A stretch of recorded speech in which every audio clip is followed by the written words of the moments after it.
अब हम बात करेंगे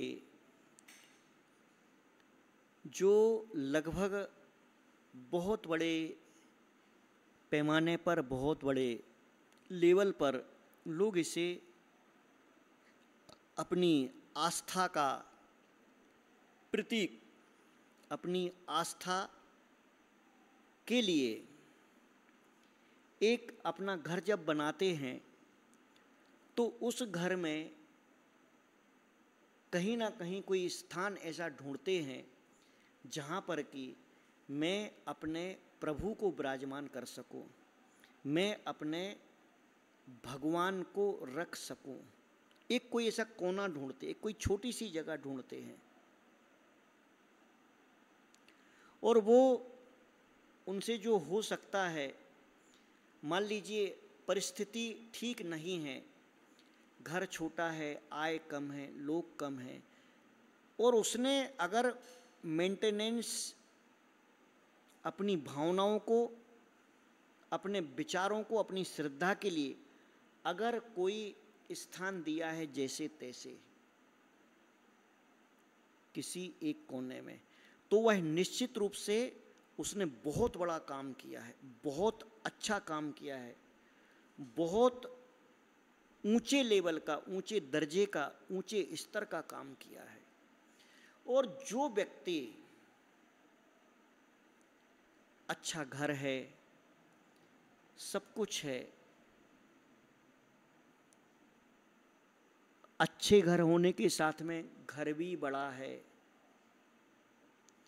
इसके ही साथ में उनके पास में बहुत अच्छे उनके बेडरूम हैं, उनके डाइनिंग रूम हैं, उनके किचन बड़े बड़े बने हुए हैं और बहुत अच्छा फर्नीचर है और कई मंजिल बने हुए हैं, एक मंजिल बना हुआ है, सब कुछ है। और सब कुछ होने के साथ में जो लोग सोच नहीं सकते हैं वैसा, उस प्रकार के वो अपने घरों में इतने बड़े बड़े 10 बाई 10 के तो बाथरूम बना लेते हैं। हर कमरे में बाथरूम बना लेंगे, उसके साथ में जो अच्छे से अच्छा उसके जो उपकरण होते, इंस्ट्रूमेंट होते बाथरूम आदि में लगने वाले, वो अच्छे से अच्छे लाएंगे। उसके साथ में जो वहाँ पर लग्जीरियस हो सकता है, कांच लगाएंगे, फव्वारे लगाएंगे, नहाने के फव्वारे, फिर वो पानी में लोटने के लिए टैंक बनाते हैं।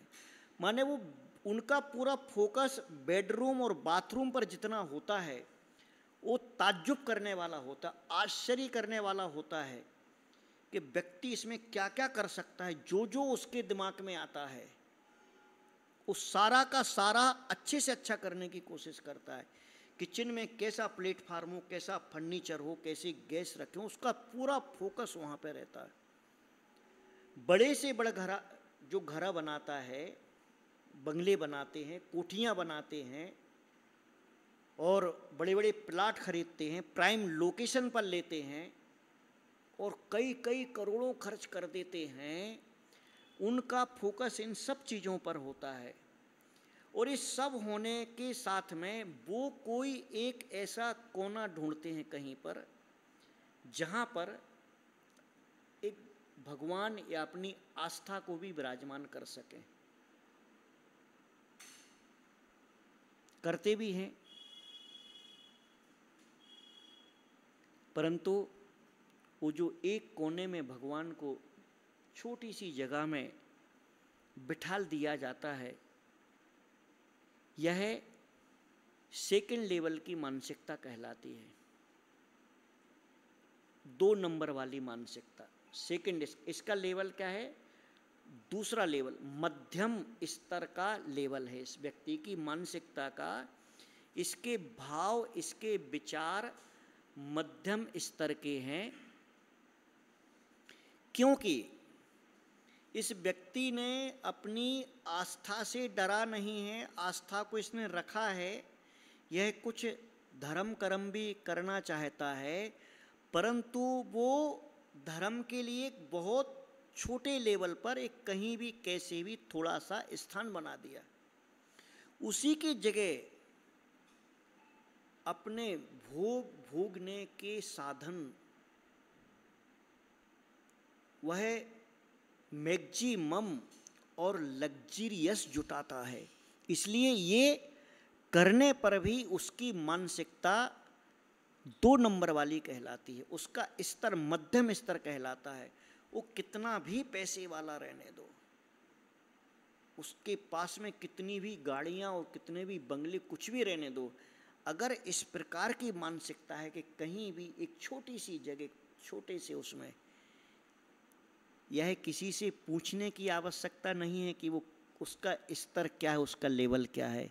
ये उसने खुद अपनी मानसिकता की स्थापना उस छोटी सी जगह एक कोने में कर दी है कि मैं धर्म को या नैतिकता को या सभ्यता को या संस्कृति को सिर्फ और सिर्फ इतना ही चाहता हूँ, थोड़ा सा चाहता हूँ बस। उसकी नज़रों में ए वाली कैटेगरी नहीं है, 1 नंबर वाली है। इसके लिए तो कुछ अलग ही विचारधारा, अलग ही विचार चाहिए होते हैं। इसलिए इस प्रकार के जो व्यक्ति हैं उनके घर इसी से समझ में आ जाते हैं कि इसका स्तर क्या है। पूछने की आवश्यकता नहीं होती है। तुम इटली से फर्नीचर लाए हो, तुम यूरोप से पर्दे लाए हो, तुम चाइना से टाइल्स लाए हो, तुमने अमेरिका से लाइटिंग बुलाई है, ये कोई मायने नहीं रखता है। आपने अपने घर में भगवान को, प्रभु को कहाँ किस लेवल पे रखा है, इससे आपका सब कुछ, सारा का सारा स्तर व्यक्त हो जाता है।